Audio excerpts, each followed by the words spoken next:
Money rules की बात आती है तो बात आती है कि हमें सबसे पहले इनके बेसिक्स और एडवांटेज को समझना होगा।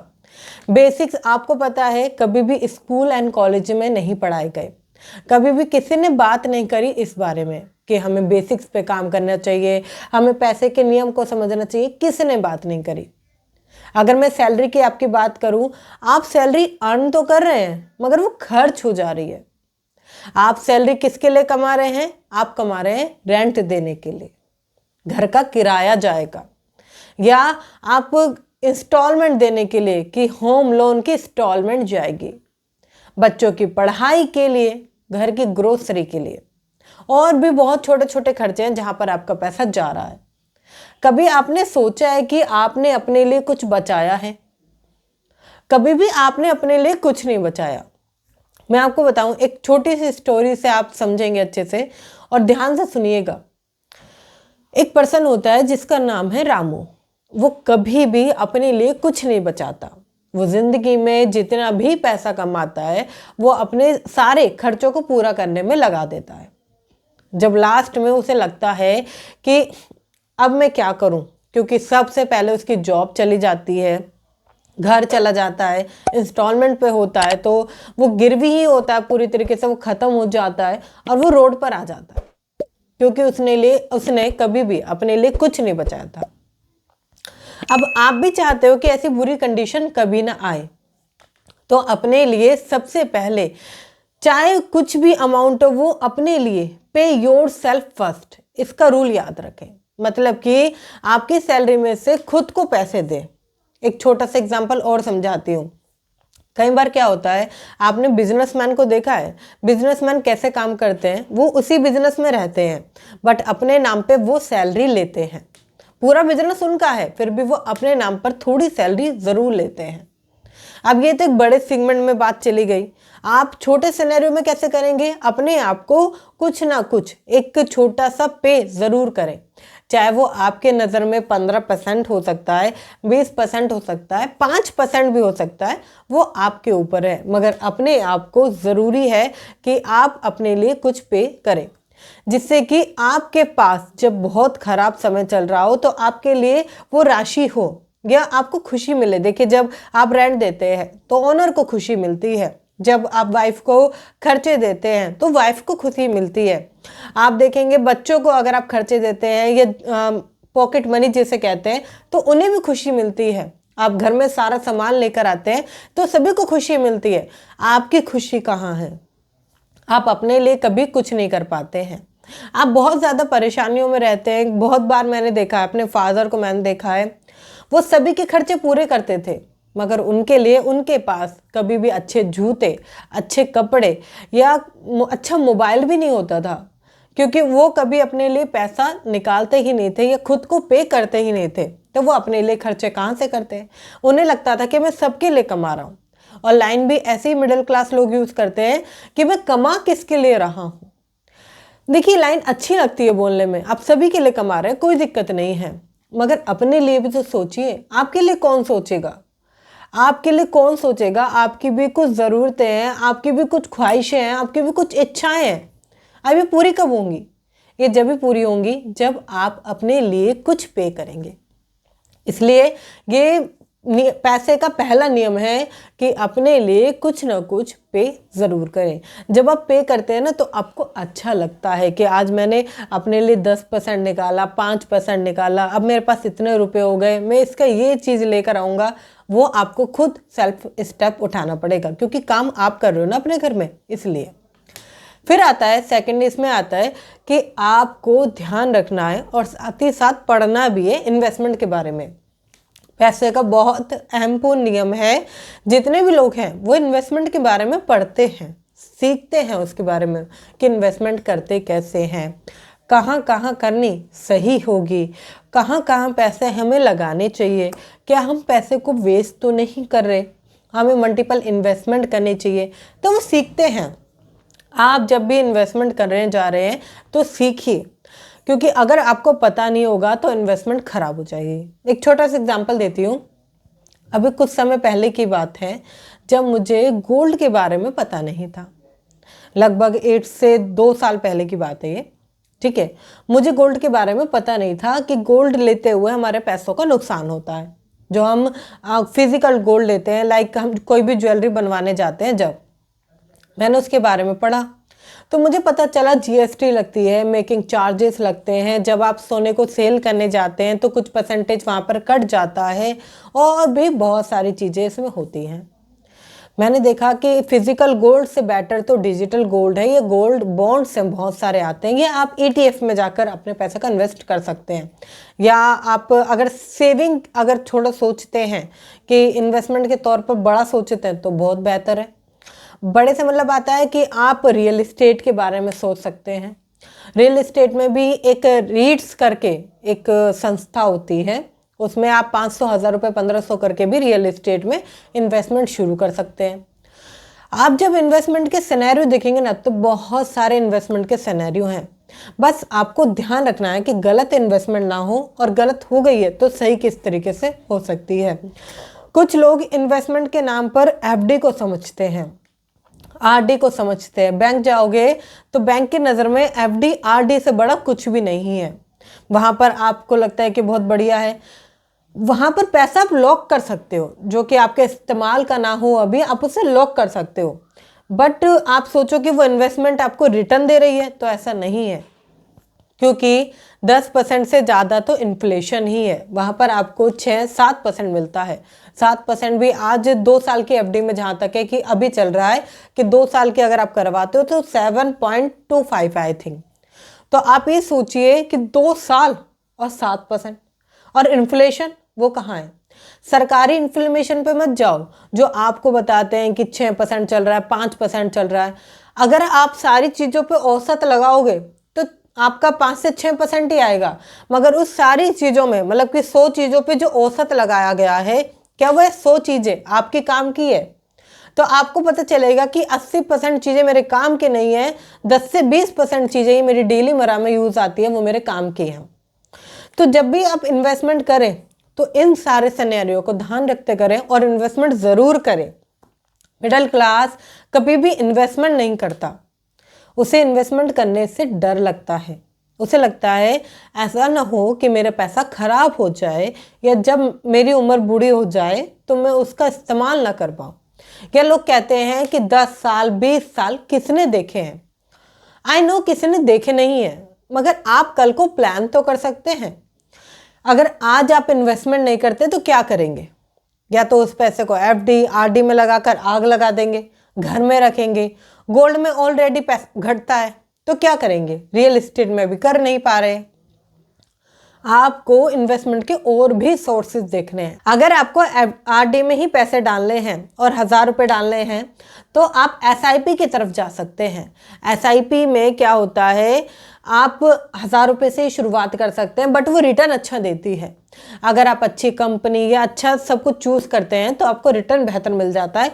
आरडी से कई गुना बेहतर रिटर्न आपको मिलता है। अगर आपको मंथली 1000 रुपये इन्वेस्ट करना है, बट इन्वेस्टमेंट ज़रूर करें जिससे कि आपका पैसा बहुत जगह से आपको मिले। जैसे कि पुराने समय में क्या होता था, मम्मी छुपा के रखती थी पैसों को, चावल के डिब्बे में या आटे के डिब्बे में या कहीं अपने पास, और जब बहुत ज़्यादा ज़रूरत होती थी तो वो पैसा निकाल कर आपको देती थी। अब उनके पास वो नॉलेज नहीं थी कि पैसे को इन्वेस्ट भी किया जा सकता है। बहुत कम फीमेल इस बात को समझ पाती हैं कि पैसे को इन्वेस्ट करना चाहिए, मगर आपको समझना है कि हाँ, पैसे को इन्वेस्ट करना चाहिए। आप थोड़ा सा अलग हैं क्योंकि आप create your life in 40 days में कनेक्ट हैं। अगर आपको सीखना है कि पैसे को इन्वेस्ट कैसे किया जाता है, कहाँ कहाँ इन्वेस्टमेंट करनी चाहिए, पैसा आप जोड़ नहीं पाते हैं, पैसा आपके पास रुकता नहीं है, आप चाहते हैं ज़ीरो सेविंग्स को लेकर मैं सेविंग्स को बढ़ाऊं, मैं कैसे मल्टीपल इनकम सोर्सेज पर काम करूं, आप ये सब सीखना चाहते हैं तो आपके लिए getting rich with super easy ये बहुत अच्छा, अभी तक लगभग 25,000 लोगों की लाइफ ये चेंज कर चुका है। बहुत सारे लोगों ने इसको सीखा है, इम्प्लीमेंट किया है और लाइफ को चेंज किया है। क्योंकि जब आप कुछ अमाउंट अपने लिए पे करते हैं तो आप उसे इम्प्लीमेंट करते हैं। बहुत छोटा सा इसका प्राइस है, इतना बड़ा प्राइस नहीं है कि आप अफोर्ड ही ना कर पाओ। बहुत छोटा सा प्राइस है, लिंक आपको डिस्क्रिप्शन में मिल जाएगा, आप जाकर चेकआउट कर सकते हैं और सीखना समझना चालू कर सकते हैं। बस आपको अपनी लाइफ के लिए एक स्टेप लेना है कि आपको डिस्क्रिप्शन में चेकआउट करना है, लिंक चेक करना है और उसे इनरोल करना है, जैसे और लोग कर चुके हैं। तो मिस मत कीजिएगा, डिस्क्रिप्शन में जो लिंक है उसको चेक कीजिएगा। आगे बढ़ते हैं। जब हमने ये सारी चीज़ें सीख ली है, जब हमने ये देख लिया है कि हाँ इन्वेस्टमेंट ज़रूरी है, तो फिर आता है कि पैसा कहाँ से आएगा। कुछ लोग बोलते हैं, कमेंट में एक रिसेंटली कमेंट आई थी मेरे पास कि मैम इन्वेस्टमेंट करने के लिए पैसा होना चाहिए। अब पैसा आप कैसे करोगे? आपको मेक मनी रूल पर काम करना है, आपको पैसा कमाना पड़ेगा, क्योंकि ऐसा नहीं होगा कि पैसा आपके पास कहीं से ऑटोमेटिकली आएगा, आपको पैसा कमाना पड़ेगा। जब आप पैसे को कमाते हैं तो आपका पैसा आपको दिखता है, मेरे पास आज एक्स्ट्रा पैसा है। मैं ये नहीं कहूँगी कि अगर आप 25 से 30 हज़ार रुपये की सैलरी पर अभी काम कर रहे हैं तो कुछ और करने लगिए, नहीं, बट आप एक छोटा सा सिनेरियो देख सकते हैं कहाँ से मैं पैसे कमाऊँ। क्योंकि उससे क्या होगा, आप जब एक्स्ट्रा पैसे कमाते हो या पैसे नहीं कमाते हो, आप कमाने जा रहे हो तो आपके पास एक घमंड होगा। पैसे कमाना एक कॉन्फिडेंस को लेकर आता है, राइट। जब आप कॉन्फिडेंस बिल्ड करते हैं तो आपको मन होता है कि मेरे पास एक्स्ट्रा पैसा आ गया, सेविंग भी इन्वेस्टमेंट भी। बट आपको पैसा कमाना खुद से शुरू करना पड़ेगा, कोई आपको पुश नहीं करेगा। मैं आपको बताऊं, बहुत सारे लोग ये वेट करते हैं कि कोई उन्हें आएगा बताएगा कि कैसे आप बेहतर कर सकते हैं, क्या बेहतर है क्या बेहतर नहीं है। ऐसा कभी नहीं होता। आपको समझना पड़ेगा कि अगर आपको पैसे कमाने हैं तो खुद से काम करना पड़ेगा। कोई आपको बताने नहीं आएगा कि बुरे वक्त में ये होने वाला है या पैसे कमाओ ज़्यादा, नहीं। दुनिया तो और चाहती है कि आप पैसे कभी ना कमाओ, बट आपको समझना पड़ेगा कि पैसे कमाना पड़ेगा। फिर आता है इसमें मनी का अगले रूल जो आता है, आपको इमरजेंसी फंड क्रिएट करना पड़ेगा। What is the emergency fund? Emergency जैसे नाम से ही आप समझ रहे हो ना, आपातकालीन फंड। अब इसका एक कमाल का कॉन्सेप्ट समझना क्या होता है। बहुत सारे लोगों ने इसके बारे में सुना भी है, जानते भी हैं, करना भी चाहते हैं मगर करते नहीं है। इमरजेंसी फंड आपको सिखाता है, समझाता है कहीं ना कहीं कि आपका एक सिगमेंट रूल होता है। लाइक आप 20 हज़ार रुपये अभी कमाते हो तो आने वाले 3 महीने, 6 महीने, 9 महीने या 12 महीने के लिए आप प्लान कीजिए। आपको वो अमाउंट अलग से जोड़ कर चल रही है, या आपको प्रिपेयर करना है कि मुझे एटलीस्ट 6 महीने का इमरजेंसी फंड, अगर मेरा बुरा समय चल रहा होगा तो ये इमरजेंसी फंड मेरे लिए काम आएगा। अब इमरजेंसी फंड कुछ भी हो सकता है, आप महीने का 5,000 भी निकाल सकते हैं, आप अपनी सैलरी का अमाउंट भी निकाल सकते हैं, या आप एक्स्ट्रा कमा कर भी इमरजेंसी फंड तैयार कर सकते हैं। कुछ लोग इस तरीके से भी इमरजेंसी फंड तैयार करते हैं कि अपना जो भी खर्चा है मंथली का, उससे 6 महीने में मल्टीप्लाई कर लेते हैं।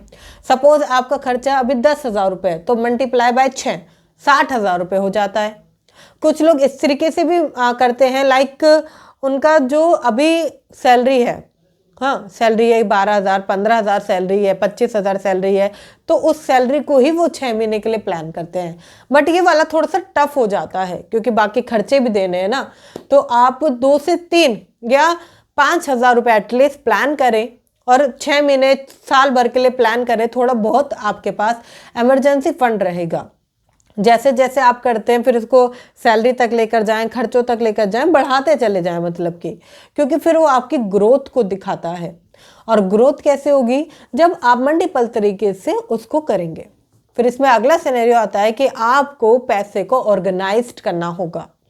फाइनेंस को ऑर्गेनाइज्ड करना बहुत बड़ा टर्म होता है। लाइक आप अभी कहीं पर भी हो, आप अभी हो जहाँ पे आप अभी वर्क कर रहे हो, जो अभी काम कर रहे हो, उसमें आप अपना विजन देखो।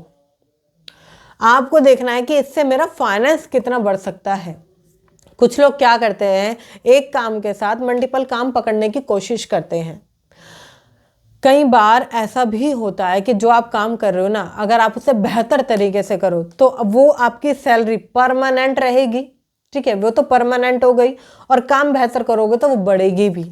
बहुत कम लोग इस बात को समझ पाते हैं। मेरे एक बहुत अच्छे दोस्त हैं और फ्रीलांसर है, मेरे बहुत अच्छे दोस्त हैं, फ्रीलांसर हैं, जॉब भी करते हैं वो जॉब के साथ साथ ऑलरेडी 40,000 रुपये वहाँ पर कमाते हैं वो, और उसके साथ साथ वो और जगह से कमाने की कोशिश करते हैं। जिसकी वजह से क्या हुआ, जब ऑनर को पता चला कि वो काम में अच्छी तरीके से रुचि नहीं ले रहे हैं या काम अच्छा नहीं आ रहा है, तो उन्होंने उसे जॉब से निकाल दिया।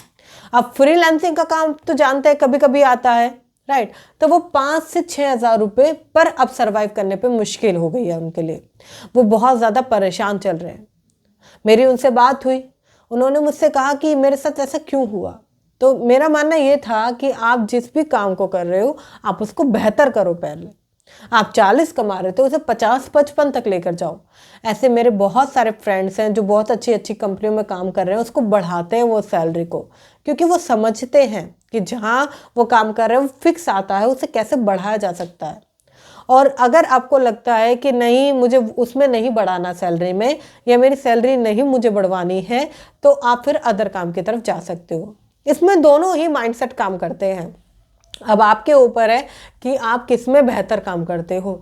आपको ऑर्गेनाइज करना होगा, आपको हर तरीके से, ये मेरा ग्रोसरी का पैसा है, ये सेविंग का है, ये इन्वेस्टमेंट का है, ये मम्मी पापा के दवाइयों का है, ये घर का खर्चा है। अगर आप अभी से ऑर्गेनाइज करना सीख जाते हैं सारी चीज़ों को, और अपने लिए भी कुछ बचाते हैं, तो आपको कभी भी पीछे मुड़ के देखना नहीं पड़ता, या फाइनेंस के बारे में आपको परेशानी लेने की कभी ज़रूरत पड़ती ही नहीं है। फिर इसमें अगला रूल आता है आपका, आपको स्पेंडिंग लेस करनी है। मतलब अपने खर्चों को थोड़ा सा कम कर दीजिए, एक्सपेंसेस को कम कर दीजिए। बहुत कम लोग होते हैं जो इस बात को समझ पाते हैं कि खर्चों को कम कीजिए। देखिए, आपके खर्चे बहुत ज़्यादा हैं, क्या थोड़ा सा कम किया जा सकता है? जो फालतू खर्चे हैं क्या उसको कट किया जा सकता है? अगर आप खर्चे बढ़ाते जाओगे ना और कमाई बढ़ाओगे, तब भी आपके हाथ में कुछ नहीं बचेगा, क्योंकि वो पैसा खत्म हो रहा होगा। इन दोनों को बैलेंस करना बहुत ज़रूरी है कि आप अगर ज़्यादा कमा रहे हैं तो खर्च कम कीजिए, जिससे कि पैसा आपका ज़्यादा बचे। आपको समझना पड़ेगा कि अगर आप वो चीज़ें देख रहे हैं ना कि मैं खर्चा भी बढ़ा दूँ, सैलरी भी बढ़ा दूँ, पैसे ज़्यादा होंगे, इम्पॉसिबल है। ये कभी नहीं होगा, कभी भी नहीं होगा। खर्चों की एक पूरी सीक्वेंट रुचि बनाए, लिस्ट बनाए कि कितने रुपए मेरे कहाँ कहाँ खर्च होते हैं, कहाँ कहाँ से मैं कटौती कर सकता हूँ, कैसे मैं पैसों को बचा सकता हूँ, क्या ये फालतू खर्चा है मैं कम कर सकता हूँ। क्या हो सकता है कपड़े खरीदने आपकी अभी ज़रूरत ना हो, मगर आपको खर्चे ज़्यादा करने का एक शौक़ है, तो आप फालतू कपड़े लेकर आते हैं। क्या पता महंगा आईफोन आपकी ज़रूरत ना हो, बट आप फिर भी खर्चे करते हैं और लेकर आते हैं। थोड़ा सा अगर आप स्पेंडिंग को समझें, एक्सपेंस को समझें, तो आप ज़्यादा पैसों को बचा सकते हैं। कई बार क्या होता है, परिवार में कमाने वाले 1 से 2 पर्सन होते हैं, ठीक है, मगर खाने वाले 5 से 6 पर्सन होते हैं जो घर में बैकग्राउंड से घर में हैं अभी, ठीक है। मिडिल क्लास फैमिली में हमेशा ऐसा ही होता है।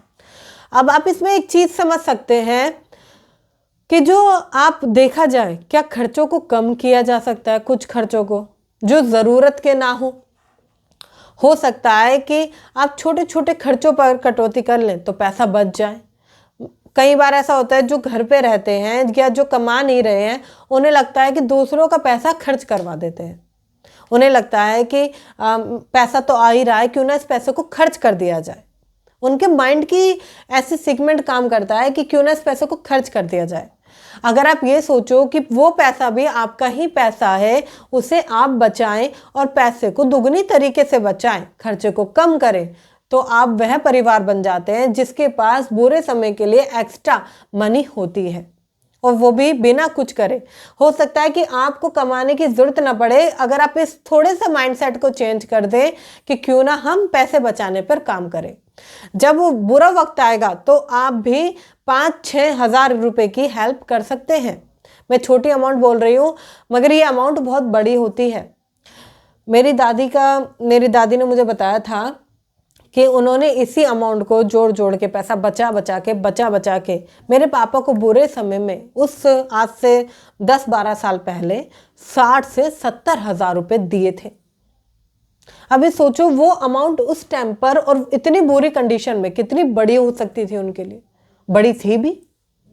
तो आप क्या थोड़ा सा चेंजेस कर सकते हैं, चेंजेस कीजिए।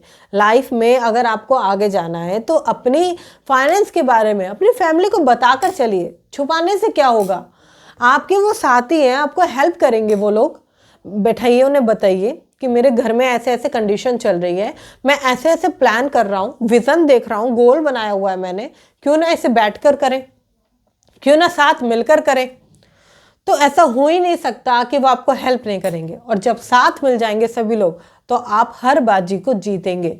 आपको बस यही आपको मन में और उनके साथ यही एक स्लोगन बनाना है कि हम साथ चले तो जीतेंगे, जिससे कि एटलीस्ट आप उन चीज़ों को समझ पाएं कि खर्चे कम कैसे किए जाते हैं, फैमिली कैसे आगे बढ़ती है, इन चीज़ों को कैसे बिल्ड किया जाता है। फिर आता है आपको पैसे से नफरत करना बंद करना होगा। कुछ लोग होते हैं, या ऐसे मैं कहूँगी अधिकतर लोग होते हैं, जो कहते हैं पैसा बर्बादी लाता है, पैसा दुख लाता है, पैसे से हर चीज़ खरीदी नहीं जा सकती, पैसा मायने नहीं रखता, क्या पैसा खुशियाँ नहीं लाता। थोड़ा सा इन लाइनों को दिमाग में रख के ये सोचिए, क्या ये सच है? हो सकता है कि पैसा 0.1% नहीं लेकर आ सकता, मगर 99% सारी चीज़ें पूरी पैसों से ही होती हैं। अगर आपको मंदिर जाना है, पैसे चाहिए। अगर आपको हॉस्पिटल में कोई दिक्कत आ जाती है, पैसे चाहिए। अगर आपको बच्चे को अच्छा पढ़ाना भी है, पैसे चाहिए। रहने के लिए पैसा चाहिए, खाने के लिए पैसा चाहिए, कहीं जाने के लिए पैसा चाहिए। तो आप ये सारी चीज़ें क्यों बोल रहे हो? पता है कि कौन बोलता है? जो एक तो पैसा कमा नहीं रहा और ऊपर से खाली है। उन लोगों ने ये सेगमेंट तैयार करे हैं। वरना आप अपने आप से पूछो, क्या ये सच्चाई है? जो आप बोल रहे हो, क्या ये सच्चाई है? क्या पैसा सच्ची में ही दरार लेकर आता है? देखिए, पैसा एक टूल है, आप जैसे इस्तेमाल करेंगे वैसा ही होगा। जैसे चाकू एक टूल है, अब आप बुरे के लिए इस्तेमाल करेंगे तो बुरा होगा, और अगर आप सब्जी काटते हुए उसका इस्तेमाल करेंगे तो वो अच्छा है, क्योंकि आप खाना बना रहे, राइट। तो वो एक टूल है। अगर आप उसे बुरा भला मानने लगेंगे, बुरा बोलने लगेंगे, तो आपके पास कभी भी पैसा रुकेगा नहीं, खर्च हो जाएगा। इसलिए पैसे को बुरा भला मत बोलिए। पैसा और उन्नति की तरफ आपको लेकर जाएगा। बस पैसे से प्यार कीजिए। इतना मत कीजिए कि आप सबको छोड़ दें, मगर इतना ज़रूर कीजिए कि आपके पास पैसा अट्रैक्ट हो, राइट। फिर आता है आपको विज़न सेट करना होगा। जब आप ये सारी चीज़ें कर लेते हैं तो विज़न सेट कीजिए, मुझे कितना कमाना है, कहाँ तक जाना है, कितना बचाना है, या मेरी इन्वेस्टमेंट अमाउंट कितनी होगी। जब आप प्लानिंग के साथ अपना पूरा गोल सेट कर कर चलते हैं तो ऐसा हो ही नहीं सकता कि आपकी प्लानिंग फेल हो जाए। बहुत कम लोग हैं जो इन बातों को समझ पाते हैं कि दूर जाने के लिए गोल ही काम आते हैं। लोग क्या करते हैं, गोल कभी भी लिखते नहीं हैं, दिमाग में रहता है हाँ मेरे पास गोल है, मगर आपको लिखिए उनको कि मुझे महीने का इतने रुपए कमाने हैं, या मुझे इतने रुपए बचाने हैं, इन्वेस्टमेंट इतनी करनी है, या हर जगह छोटी छोटी इन्वेस्टमेंट करनी है। जब आप गोल्स पर काम करते हैं, प्लानिंग करते हैं, तो वो काम पूरी तरीके से होता है। हमारे साथ एक कॉल एग्जीक्यूटिव काम करते थे थोड़े समय पहले। तो उन्होंने क्या किया, उन्होंने गोल बनाया कि वो काम को पूरी शिद्दत और पूरी लगन से करेंगे। उन्होंने खुद से गोल बनाया कि मुझे अपनी सैलरी को लगभग 18,000 रुपये लेकर जानी है। हमारे पास उन्होंने सोचा कि वो 18,000 रुपये तक अपनी सैलरी को लेकर जाएंगे। नए थे काम में इसमें, फिर भी उन्होंने पूरी मेहनत करी, पूरी शिद्दत से उन्होंने दिन रात काम किया। मुझे पता भी नहीं चल रहा था कि वो इतना बेहतर काम कर रहे हैं, बेहतर रिस्पॉन्सिव काम किया, लोगों से कनेक्ट किया, बहुत अच्छा रिजल्ट उन्होंने निकाल के दिया। मेरा खुद मन हुआ कि मुझे उनके लिए बोनसेस प्लान करने चाहिए, मुझे उनकी सैलरी बढ़ानी चाहिए, और वो काम मैंने किया भी, क्योंकि वो मेहनत कर रहे थे। जब आपके पास एक गोल होता है ना, तो आप उसे अचीव करने के लिए मेहनत करते हैं, और जब आप मेहनत करते हैं तो वो काम बढ़ जाता है। आप जो भी काम कर रहे हैं ना, उसमें कहीं पर भी ये चीज़ें मत आने दीजिए कि आपको कोई कहे या आपको किसी की बात सुननी पड़े। आप बेहतर अपनी तरफ से काम कीजिए। कहते हैं रिजल्ट पे फोकस ना कीजिए, मेहनत पे पूरी अगर आप लगन लगा देते हैं तो ऐसा हो ही नहीं सकता कि आपका काम बढ़े नहीं, ऐसा हो ही नहीं सकता कि आप ज़्यादा पैसे कमाए नहीं, ऐसा हो ही नहीं सकता जो अपने गोल सोचे वो पूरे होना। इसलिए गोल के साथ काम करें। इसमें जब आप सेविंग करते हैं ना, इसमें यही वाला रूल काम करता है, जब आप सेविंग करते हैं तो मैटर नहीं करता कि आप कितनी सेविंग कर रहे हैं, राइट। मैटर नहीं करता कि आप कितनी सेविंग कर रहे हैं, मैटर करता है कि आप कितना कमा रहे हैं, कितना इन्वेस्ट कर रहे हैं। क्योंकि सेविंग से पैसा बढ़ता नहीं है, सेविंग से रुक जाता है, होल्ड हो जाता है, लॉक हो जाता है। बढ़ेगा आपका इन्वेस्टमेंट से। ज़्यादा कैसे आएगा? पैसे कमाने से। तो ये तीनों ही चीज़ें एक साथ लिंक है, पैसा ज़्यादा कमाना, बचाना और फिर पैसे को इन्वेस्ट करना, जिससे कि आपके पास पता चले कि हाँ इस तरीके से मेरे पास पैसा रुकता है, आता है, बचता है। ये बहुत इंपॉर्टेंट रूल है जो लोग समझ नहीं पाते। लास्ट रूल की तरफ चलेंगे, लोन से दूरी बना ले। बहुत कठिन रूल बता रही हूँ मैं आपको, लोन से दूरी बना ले। आज के समय में लोन लेना बहुत ही इजी हो चुका है, तो लोग लोन की तरफ जाते हैं। अगर बड़ा फ़ोन लेना है, महंगा फ़ोन लेना है, लोन लेंगे। घर लेना है, लोन की तरफ। कार लेंगे, लोन की तरफ। और अब तो चलता फिरता लोन उनके पास है, that's called is credit card. अब आप सोचिए, आप एक कर्जे में हैं, कर्जा ले रहे हैं। आप जितनी जल्दी सोचते हैं ना कि मुझे लोन मिल जाएगा, कर्ज मिल जाएगा, वो उतना ही ये समझिए आपकी ज़िंदगी को डिस्ट्रॉय करने का काम कर रहा है। मेरे चाचा जी हैं, वो अभी 2 महीने पहले अपना घर बेच रहे थे। मैंने पूछा आप घर क्यों बेच रहे हो, क्या बात हो गई? उन्होंने मुझसे बोला कि उनके ऊपर कर्ज हो चुका है, मंथली इंस्टॉलमेंट जाना भी मुश्किल हो रहा है, कर्ज हो चुका है, तो वो बेचना चाहते हैं उसे। अब देखिए बहुत सारे लोग हैं जो कर्ज के तले दबे रहते हैं। अगर वो 25,000 रुपये कमा रहे हैं तो 15,000 रुपये कर्ज में जा रहा है। घर बड़ी मुश्किल से चल पा रहा है मगर कर्ज पूरा बरकरार है। बहुत लोग तो कर्ज भी नहीं भर पाते। मेरे भैया आए, वो इतना कर्ज में उनको आदत है लोन लेने की हर जगह से। उनके घर का खर्चा 10,000 रुपये है, कमाते वो 25,000 रुपये है, मगर जो उनका लोन भारी देना है वो लगभग 45,000 रुपये रहता है, जिसकी वजह से वो चढ़ता रहता है, इंटरेस्ट बढ़ता रहता है, वो चढ़ता रहता है, इंटरेस्ट बढ़ता रहता है। कभी उन पे बिजली का बिल ज़्यादा हो जाता है, बिजली का बिल कैसे पे करेंगे, वो पे नहीं करते। 2-3 महीने हो जाते हैं वो पे ही नहीं करते, वो बढ़ता रहता है। किसी के पैसे ले रखे हैं, उसे पे ही नहीं कर पाते, वो बढ़ता रहता है। अब आपको ये समझना होगा कि ये जो कर्ज लेने की आपकी आदत है उसे ख़त्म करना होगा। आपको पता है बिजनेसमैन भी लोन लेते हैं, मगर वो इस चीज़ को समझ जाते हैं कि कितना लोन लेना चाहिए, कहाँ से दूंगा और कैसे मैं इसको पूरा करूंगा। वो लोन जब लेते हैं उनके अमाउंट बैंक में इतना पड़ा होता है, जब वो बाहर से लोन लेते हैं कि ये जो अमाउंट है ये तो मेरा कमाकर मुझे पैसा देगा, इन्वेस्टमेंट में लगा हुआ है, दूसरी तरफ मैं लोन ले लेता हूँ जो कम इंटरेस्ट रेट पे मुझे मिल जाएगा, तो पैसे बच जाएंगे। ऐसा वो सोचते हैं और होता भी है। बस मिडिल क्लास और बिजनेसमैन में एक फ़र्क होता है। मिडिल क्लास अपने एक्सपेंसेस को देखते हुए सारे खर्चे करता है, और जो बिजनेसमैन है वो अपने बिजनेस को ग्रोथ करने के लिए, बिजनेस को बढ़ाने के लिए अपने लोन की तरफ जाता है।